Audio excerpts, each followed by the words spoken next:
हुआ था। अरे सुनते हो जी, जल्दी आओ जल्दी आओ, ये देखो कितनी स्वादिष्ट राजमा चावल बनी है।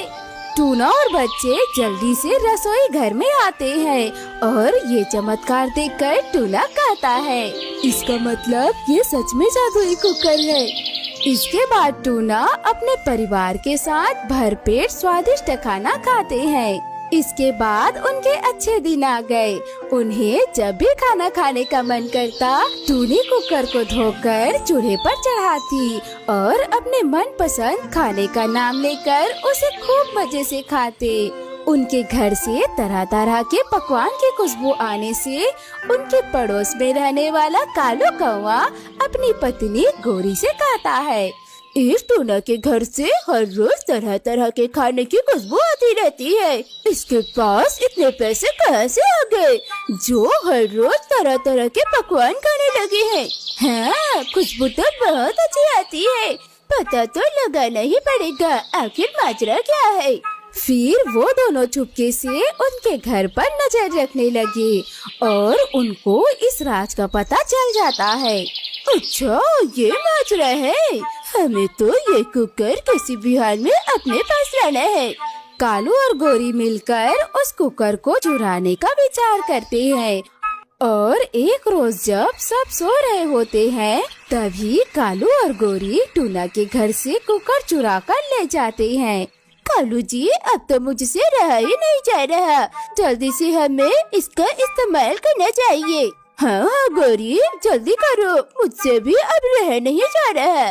गोरी जल्दी से कुकर को चूल्हे में चढ़ाकर कहती है, अरे ओ मेरा कुकर, तू सबसे ऊपर, चल जल्दी से मेरे मन का खाना ला। फिर गोरी अपने मनपसंद बिरयानी का नाम लेती है, लेकिन थोड़ी देर में कुकर काला होने लगता है और कुछ ही देर में कुकर फट जाता है, जिससे दोनों को चोट आ जाती है। आवाज सुनकर टूना और टूनी भागे भागे आते हैं, तो जमीन पर पड़े अपने टूटे हुए कुकर को देखते ही सारा माजरा समझ जाते हैं। फिर जैसे ही टूनी उस कुकर के टुकड़ों को उठाती है, तो वो वापस से जुड़कर पहले की तरह चमत्कारी कुकर बन जाता है। अब कालू और गोरी को सारी बातें समझ आ गई थी। मुझे माफ कर दो टूना भाई, मैं ये कुकर लालच में आकर चोरी करके ले आया और उसकी सजा हमें मिल गई। ये कुकर सिर्फ उसी के लिए जादुई है जो साफ मन से इसका इस्तेमाल करे। हमें माफ कर दो टूना और टूनी।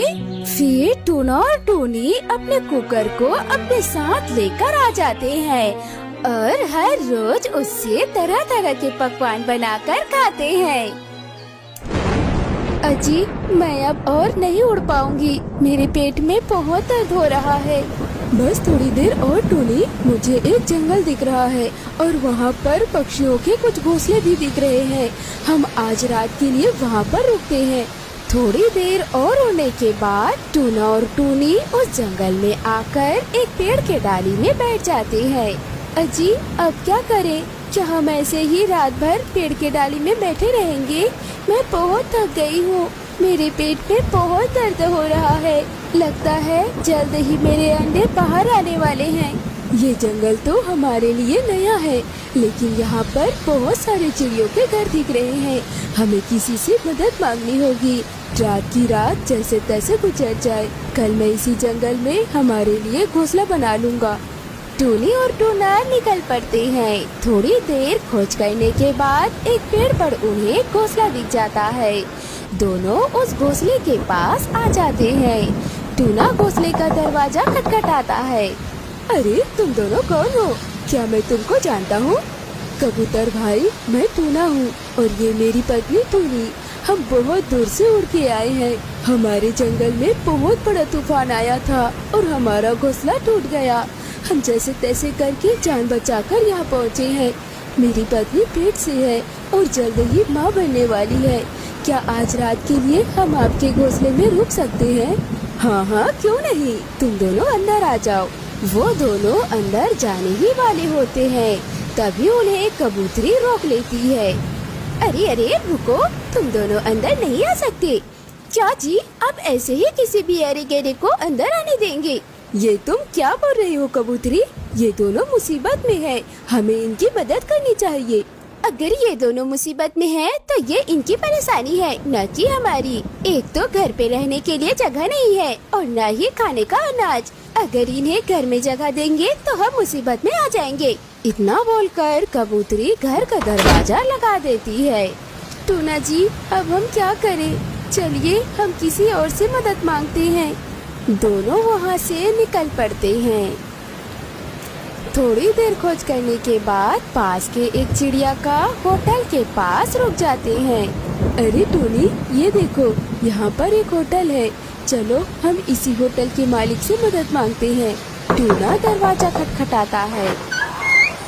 बहन जी, हम बहुत दूर से उड़ के आए हैं। मेरी पत्नी पेट से है। क्या आज रात के लिए हम आपके होटल में रुक सकते हैं?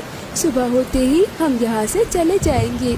अच्छा ठीक है, मुझे तुम्हारी आग बीती सुनने की जरूरत नहीं। तुम जितने दिन रहना चाहते हो उतने दिन रह सकते हो। बस तुम्हें एक दिन के लिए एक अनाज की पोटली देनी पड़ेगी। लेकिन हमारे पास तो थोड़ा भी अनाज नहीं है। हमारा घोंसला तूफान की वजह से टूट गया और घोंसले के साथ साथ हमारे पास जो कुछ भी था वो सब भी चला गया। अगर देने के लिए अनाज नहीं है तो इस होटल के मकान भी नहीं मिलेंगे। चलो जाओ यहाँ से।